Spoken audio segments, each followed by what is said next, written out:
major concerns of developing countries which will be met by these BEPS outcomes. And then, of course, the world of transfer pricing. Many countries in Asia, in Africa, in South America have very vibrant transfer pricing regimes now, and and these new guidelines, new guidances, new ways of looking at transactions, at arrangements, are something which many countries have always thought of doing, but did not have the international support to really go into to think on those lines. Um, for example, India always said that an intangible is very broad. It has to be defined in a broad manner. Our own Income Tax Act defines intangible in an extremely broad manner. We don't restrict intangible to something which can be legally owned, or to something which can be transferred.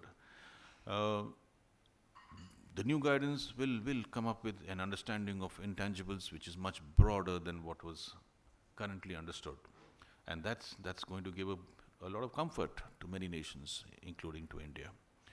So these actions on transfer pricing and the outcomes are something which will be of very, very direct and a direct impact on have a direct impact on the tax administrations of all countries and on the tax policies of developing countries.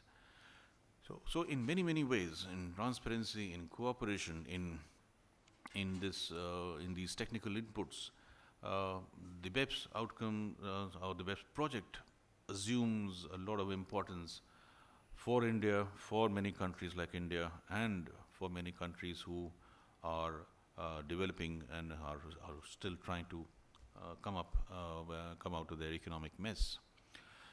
Uh, and but at the same time, the word of caution is that countries like India, other developing countries, also have to be very watchful of how exactly these BEPS outcomes are affecting them. Um, for example, policies that are adopted in a developed economy might have some spillover effects which could, for example, raise the cost of doing business in a developing country. These are things which the BEPS project, even now, even later, even the subsequent period, will keep trying to analyze, will keep trying to understand, and if there is such a possibility of negative spillover effects, I think that will be something which will engage global attention and be some part of the work which the BEPS project can carry out. But then, yes, developing countries have to keep that in view. Also, they have to keep in view their own concerns. Many of those concerns have been voiced at these meetings, at these discussions. Some of those concerns have actually been worked upon in the course of the BEPS project, even though they were not really part of the BEPS mandate to start with. Uh, Things like, let's say, the tax loss on indirect transfers is, India has been at the receiving end of some very negative global publicity on certain measures it took against some multinationals on trying to tax indirect transfers in India. Uh, you are all aware of those issues and controversies. I need not go into that. But the fact now is that is a genuine concern of developing countries, of countries like India, of countries in Africa, where value is being eroded with any compensation to those countries. This this sort of a tax loss on indirect transfers is now the subject of concrete work being done as a supplement to the BEPS project. Similarly, the concerns of developing nations on balancing the need for tax incentives in some form with um, anti-avoidance measures on the other hand, that's a concern which has been understood and recognized, that many countries will have to have some sort of a tax incentive structure if they have to continue on the development path. Uh, but understanding those concerns, there is work being done on what should be the criteria, what should be the factors that countries may keep in mind while designing their tax incentives and their systems. So, so it's much broader than what we have been seeing here, or just a anti-treaty abuse or transfer pricing. The outcomes of BEPS or the work being done in BEPS is going into areas which are of great relevance to countries who are not directly part of the OECD or the G20 also. And that's why it's such an important project that I think the global community will have to engage with it very seriously and devise ways of implementing. And that is why the G20, in the latest finance ministers' communique, has emphasized on the implementation of the BEPS outcomes. And they have emphasized that this implementation itself has to be with the involvement of developing nations. It has to be with the involvement of all, the global community at large, not just by a few countries or a few continents. So then that's a pretty positive development, but also a great challenge. As Mr. Russo mentioned, a great amount of work is still to be done on monitoring the implementation of these BEPS outcomes, on formulating ways in which countries can be helped and assisted in implementing these outcomes in a manner which is consistent, which is a manner which is acceptable to all, and which can lead to the global good rather than to the benefit of just a few countries here and there. So India is very positive on the BEPS project, has always been. Since the last 2 years, we have participated very actively in all the discussions, and we continue to look forward to these outcomes when they are released, and to the possibility of taking concrete actions in line with the recommendations or the suggestions in these BEPS outcomes. So I think there are great times ahead. There are interesting times ahead for not just for the tax world, but also for the larger economic policies in India and other countries, which must take into account the possible outcomes and fallouts and consequences of these BEPS outcomes. Thank you. Thank you, Akhilesh. Now I request Mr. Sanghvi to give his comment. Thank you, Mr. Singh, and I think Mr. Rajat Kathuria did mention the post-lunch session was called a graveyard session, and we are discussing a very grave topic here. It was all to do with taxes. I think what is most interesting and most amazing about this whole BEPS project when it started almost 2 years back was that there was a significant amount of skepticism in terms of how much it will progress. What's most interesting piece is that in 2 years' time, I think it's really laudable what Mr. Pascal Saint-Amans and Mr. Russo's team have been able to actually generate. 15 action items, significantly debated, thrashed out, and we are expecting final reports first week of October. And therefore, when Mr. Russo has spoken about the BEPS in terms of details of the 15 action items, I don't think from a global context there's nothing much which I can add. Similarly, Mr. Ranjan did speak about the Indian context and how India and the developing countries have really participated in this project. One of the most interesting things about the whole BEPS project is actually kind of thrown up a new era of international tax multilateralism. We have never seen something of this scale and size. I think the last which, I've been, in this field of tax for the last 25 years. But interestingly, I've studied in the past, and I don't think anything since 1920, the League of Nations, have we seen something of this nature really happen in the field of international tax. And this really throws up something extremely important in terms of, as Mr. Ranjan also mentioned, in terms of international cooperation in tax matters. We've seen, treaties of late in the last, multilateral treaties in terms of exchange of information, in terms of mutual assistance in administration as well as in tax matters. We could not think of 80 countries, 70 countries signing up of something, you know, which is multilateral in terms of exchange of information and tax matters. This is something amazing. And I think what is the most important thing now is really to see how this progresses into implementation. And I think, you know, seeing 2 years of efforts and the success which has been achieved on the BEPS project, I think the next 1 year will be very, very exciting and interesting how this all unfolds into real implementation on ground. Active participation of all the countries, not only the G20, but also the developing countries, in developing a multilateral instrument. And I think a multilateral instrument, which is a soft law kind of a concept, which has not really been tested for substantive law matters, tax law matters as now. We will see actually for substantive tax law matters, and you know, as I understand, I think, you know, the focus group which is going to work on this has already been formed. And I think Mike Williams, if I'm not wrong, is going to, from HMRC, is going to lead that focus group, which will look at developing this multilateral instrument, including comments and bringing everybody together into coming up with a kind of a format to work on those 4 items, I mean, action 2, 4, 7, and 14, if I'm not wrong, which is what all will be dovetailed into a single document, which will finally frame the policy which all the countries will follow with respect to how they're going to address BEPS, at least on those 4 items. It's one of the most interesting, you know, phenomenon to see how this will all unfold. You know, there are challenges, obviously, as Mr. Russo did mention, that, you know, how we'll see this all unfolding into the actual implementation on ground. There are challenges around sovereign autonomy. There are challenges around how developed country and a developing country looks at things. But all of this is, you know, something which need to be ironed out. And I think, as we've seen in the last 2 years, all the BEPS action items actually ironing out. There 11,000 pages of comments. And, you know, all those have been really addressed and dealt with, you know, when the final action items we'll see, the final reports we'll see coming out first week of October. So it's an interesting phase.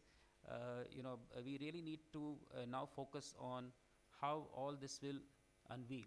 And I think I would actually, from an industry standpoint, while we're looking at it from a policy and a government standpoint, from an industry standpoint, one of the things which will be really very interesting to see that how they will deal with Action 14, which is dispute resolution.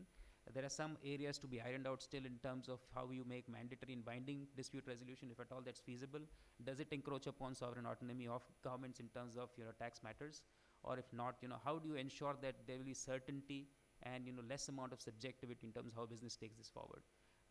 But this is one of the most important areas to address as we go forward when we implement the 14 or 15 BEPS action items, is that at least, you know, there is certainty in terms of tax matters for businesses to work cross-border. At the same time, I think it is important that every country ensures that its tax base is protected. It is not unduly and unreasonably eroded, because, you know, countries have been suffering because of fiscal damages, which has been irreparable. And, you know, instances, and the political salience as well as the public salience, the importance politically and publicly which has been given to the BEPS project really is the one which is the steam behind the entire engine. It has been driving this thus far. It is important to my mind that, like we have the World Trade Organization, which has significant authority and autonomy, we need to ensure that there is a organization, whether it is going to be OECD or an organization separately, I don't know, an organization which ensures that this continues to get the same importance as it gets into implementation. There has to be monitoring, there has to be enablers, there has to be capacity enhancing measures, and there should be a continuous body which should see how this is disciplined and implemented in a disciplined fashion over a period of time. With those very few words, I think I'll close my remarks. Thank you, Mr.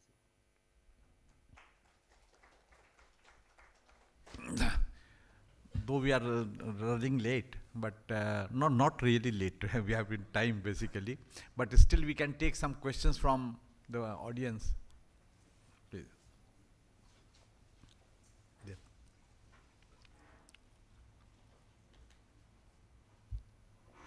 Hello, sir. Thank you very much for the opportunity. My name is Aravind.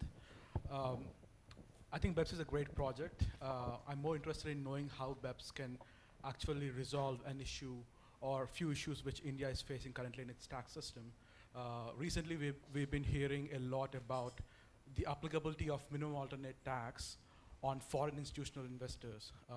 One side, people are saying, some companies are saying that it's double taxation. On the other side, government's response is that people are taking advantage of the non-applicability of minimum alternate and other taxes. So how can the BEPS project resolve an issue like this?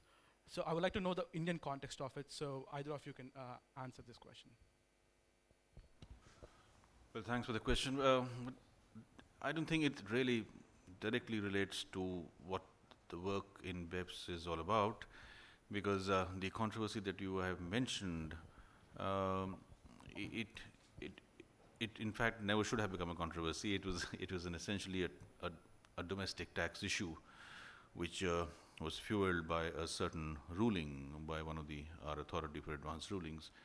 In any case, the government has acted on that, and I suppose some plausible solutions will come. But your larger point is well taken, that there will be, or there possibly will be, a larger number of tax disputes. If you have, first of all, new tax rules, and India might be bringing in new legislation very shortly. There might be disputes, there might be different interpretations, always. Tax laws, anything new that you do in tax, always raises questions of interpretation, and therefore leads to disputes. So we think it's quite possible that there will be more disputes, and for that is something which the local or country administration has to gear itself up. The BEPS project itself has realized that possibility of increased disputes, and therefore one of the action items is purely on dispute resolution. There will be a certain recommendations in the final report which countries will be adopting, and those recommendations will signify a desire on the part of all countries to try and do their best domestically as well as bilaterally or multilaterally for resolving disputes.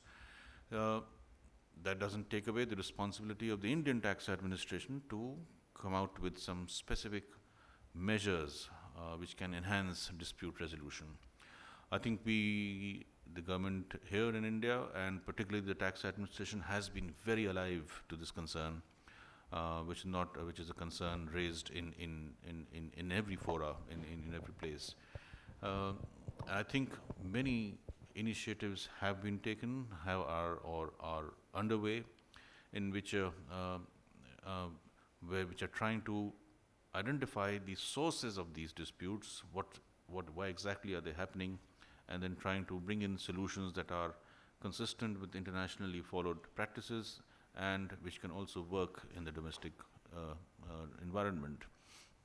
So I'm talking about initiatives like the Authority for Advanced Rulings, or the dispute resolution panels, or the advanced pricing agreements in transfer pricing.